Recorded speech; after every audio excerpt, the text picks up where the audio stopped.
Hello everyone, Explore কে কিছিলে আপোনালোকক সকলোকে স্বাগতম জনাইছো আৰু আজি day 5 of our South India journey আৰু right now যোৱাকালি গম পাইছে I am at Munnar আজি ৰাতি মুন্নাৰ থাকিলো যোৱাৰাতি and this is the view of our hotel এটা আমাৰ হোটেলৰ ভিউ হয় Misty Clouds বুলি কয় এটা বেলকনি আমাৰ ৰুমটো দেখিলে এয়া চাওক চালিয়া নজাৰা আছে এফালে ধুনীয়া ভিউ আৰু ইফালে বেলেগ বেলেগ মানুহ আছে বেলেগ আপোনাৰ hotel আছে বেলেগ homestay and this is what we are ইফালে আমাৰ ৰুম আৰু এটা বেলেগ ৰুম আছে ইফালে তাত বেলেগ মানুহ আছে ইমান ডাঙৰ balcony you can chill over here আৰু মানে ক্যামেৰাই জাস্টিফাই নকৰিব but the view is very amazing here very amazing বহুত চালিয়া লাগি আছে আৰু আমি এতিয়া ফ্ৰেশ হৈ মেলি গা পা ধুই অলৰেডি ওলাইছো আমি এতিয়া যাম ক'ত যাম দীপাংকৰ প্লিজ গেপ ৰোড যাম গেপ ৰোড চাহ বাগানৰ মজা ল'ম আচ্ছা দেন তাৰপিছত আমি যাম এইটো কি কয় ইকো পইণ্ট আছে তাৰপিছতে ফটো পইণ্ট আছে য'ত তোৰ এই চেন্নাই এক্সপ্ৰেছৰ আচ্ছা শুটিং হৈছে আচ্ছা আনামুৰি পিক যাম নেকি আমি আনামুৰি পিকটো কালি যাম আনামুৰি পিক কালি কৰিম সো আগে দেখো होता है क्या दीपांकर तो ऑलरेडी এবাৰ আহিছে Munnar this is second time so he is our local guide over here so let's go guys no let's go Munnar here we come এয়া তলত পাৰ্কিং কৰি থৈছো গাড়ীখন আৰু তাতে আমাৰ লাগেজ বিলাক থবলৈ গৈ আছো এতিয়া ওলাম আৰু ব্ৰেকফাষ্ট কৰিম ইয়াতে বাহিৰত মানে ব্ৰেকফাষ্ট কৰিলে কি হয় একদিন আমি কিস্তিতিয়াবা বাহিৰত ব্ৰেকফাষ্ট কৰি আছিলো তো দেৰি হৈ যায় আধা ঘণ্টা 1 ঘণ্টা লাগি যায় আৰু বহুতখিনি টাইম ৱেষ্ট হৈ যায় তো আজি ভাবিছো হোটেলতে কৰি যাম হোটেলত কৰিছো এদিন দুদিন কৰিছো বাট কেতিয়াবা ভাবো যে বাহিৰতো খাই ল'ম ভালকে কাৰণ বাহিৰত অলপ খানাৰ মজাটো বেছি আৰু ভাল খানা খাবলৈ পাই ইয়াত এক্সপ্লোৰ কৰিব পাৰি ইয়াতে আমি এই ক্লিফটোত আমাৰ গাড়ীখন পাৰ্ক কৰিছো বাকি মানুহবিলাকে ওলালে আৰু দেখিব পাৰে কি ভিউ নজাৰা চাওক নজাৰা সো তো থৈ হ'ল Dipankar let's keep our bags and then we move for our breakfast तुम्हारा फोन ही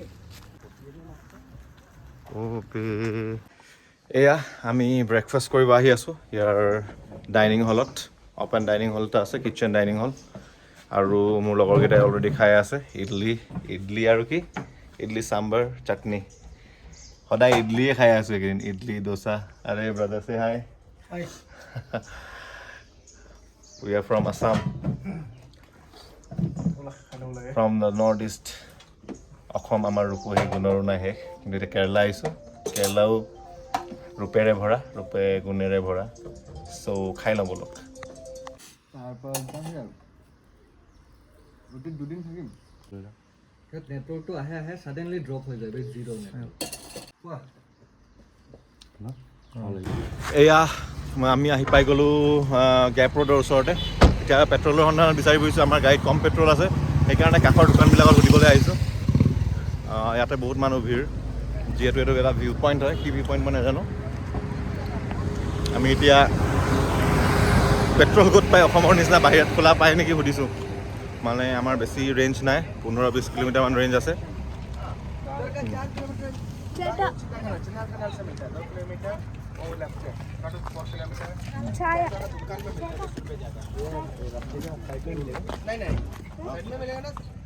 আৰু ইয়াতে ফুল কৰ্ণ আৰু আমাৰ আনাৰস কিবা আচাৰ চাচাৰ কিবা কিবি চালাড তালাড পূৰা পায় ৰাস্তা কিনাৰত টেনশ্যন নাই খাবলৈ ভাল বস্তু খাব পাৰে তাত খালি লেতেৰাটো চবতে লেতেৰাই আছে অলপ চলপ কিন্তু এইবিলাক ভিউ ভাল আৰু বাকীটোতো অসমৰ নিচিনাই চব জেগা ইণ্ডিয়াত মই যিমানখিনি দেখিলোঁ চব একেই পাইছোঁ মানে লেতেৰাটো একেই চবতে অলপ চাফাকৈ ৰাখিলে ভাল লাগে আৰু ধুনীয়া জেগাবিলাক চবকে অনুৰোধ জনাইছোঁ মই সেইকাৰণে অলপ নিজৰ জেগাটো পৰিষ্কাৰ পৰিচ্ছন্নভাৱে ৰাখিবলৈ অনুৰোধ বিনম্ৰ অনুৰোধ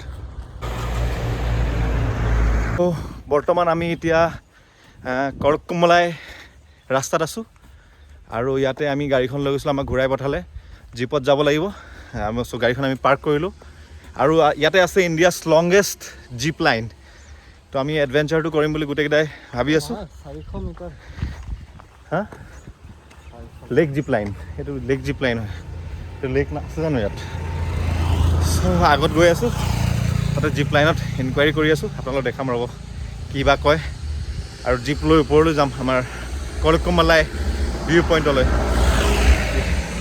ইয়াতে মহিন্দ্ৰাৰ মজা মজা পুৰণা জীপবিলাক চলি আছে। পুৰণা থাৰ নেকি এখন ভাবিদা? থাৰ। চাওক নজাৰা, এয়া চাওক জিপ লাইন কৰি আছে। এইটো জিপ লাইনৰ ৰাস্তা হয়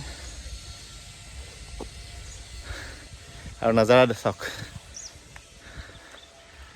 Amazing road, amazing experience, having a good time at Munnar.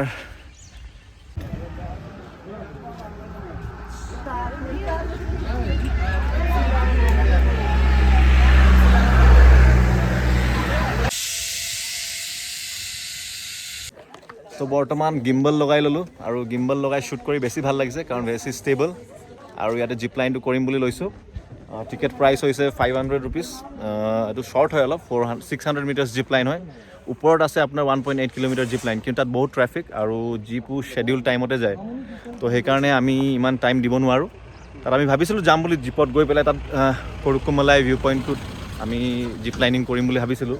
বাট সময়টো আমাৰ কাৰণে বহুত ইম্পৰ্টেণ্ট। এয়া জিপ লাইন কৰিবলৈ আমি ৰেডি, টিকেট লৈ ল'লোঁ আৰু 360 কেমেৰা এটা লৈ লৈছোঁ মই লগতে, যাতে শ্বট ল'ব পাৰোঁ 360 এংগলটো। আৰু অলৰেডি বেলেগ মানুহ গৈ আছে, তো আমি যাম আৰু ইয়াৰ পিছতে। জোচ জোচ এক্সাইটমেণ্ট। আৰু 360 কেমেৰাত ভইচ আহে নাই নাজানো মই, কিন্তু চেষ্টা কৰিম আপোনালোকক বঢ়িয়াকৈ দেখাবলৈ। এয়া আমাৰ ৰাইজৰ কাৰণে কেনেকৈ ready to fly guys. Behind the video itu.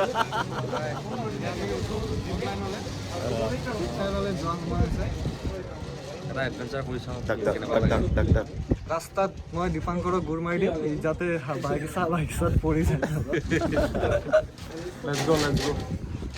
Take off. Bye.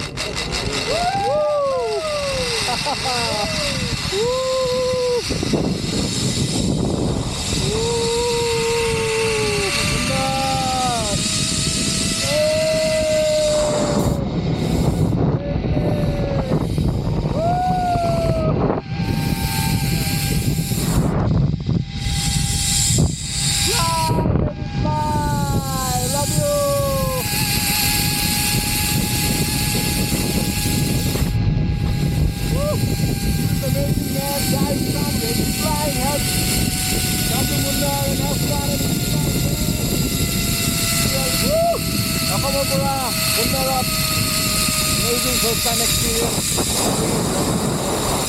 Wow, কি মজা লাগিছে, কি মজা। এই জীৱন মানে কিয় কাৰণে কিয় আছে।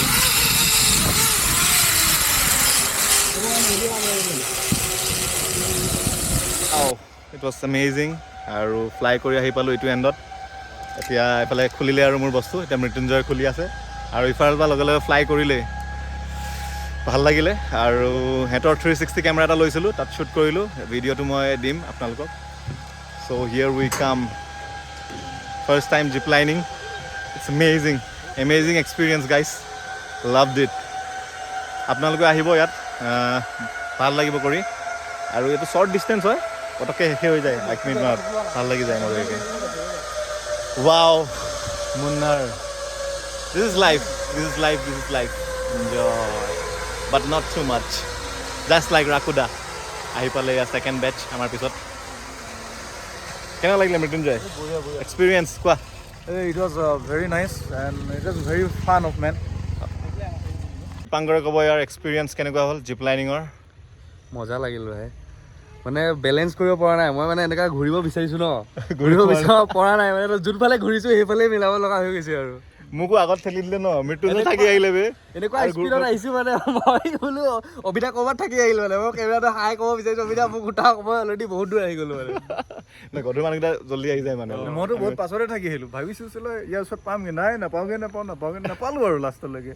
ত' ভাল লাগিলে, বহুত মজা লাগিলে। কিমান star out of 5? Out of 5, 4.5. বঢ়িয়া। Out of 10? 8. এই চেক্সি, বঢ়িয়া। এয়া ৰাস্তাতে মাজতে ৰখিলোঁ আৰু দীপাংকৰে আজি ব্লগিং ট্ৰাই কৰিছে বোলে ফাৰ্ষ্ট টাইম। ক দীপাংকৰ। আৰু এইফালে অবিদাই শ্বুট কৰি আছে, উৰাই আছে। যিহেতু ইয়াত অলপ মানে কিছুমান জেগাত প্ৰাইভেট প্ৰপাৰ্টি থাকে, ন' ড্ৰোন জোন থাকে, তো আমি এটা জেগাত ৰখি পেলাই মনে মনে কৰি আছোঁ আৰু। আপোনালোকে নকৰিব কিন্তু হা। কৰিব পাৰিব, এইটো পাব্লিক জেগা হয়, বিন্দাছ লেক এটা আছে। তো ইয়াত ড্ৰোন উৰাইছে, এইফালে গৈছে আৰু ড্ৰোন শ্বটবিলাক আপোনালোকক দেখাবলৈ চেষ্টা কৰিম যদি অভিদায় দিয়ে, কিন্তু এতিয়ালৈকে তেনেকুৱা একো হোৱা নাই, মই পোৱা নাই। সেইকাৰণে মোৰ আগৰ ভিডিঅ'ছবিলাক ড্ৰোন নোহোৱাকৈ দিছোঁ আৰু যি কি নহওক। চাওক না কি ধুনীয়া মজা, কি ধুনীয়া লেক, কি ধুনীয়া ভিউ। কেনেকুৱা মজা আহিছে ন এতিয়া। মানে মন একদম হালকা হৈ গৈছে, মানে একদম একো নাই, টেনশ্যন নাই, ৰাতিপুৱা ফোন নাবাজে, অফিচৰ টেনশ্যন নাই, মানে অকল myself, solitude and my friends. It's worth মানে চেৰিচিং।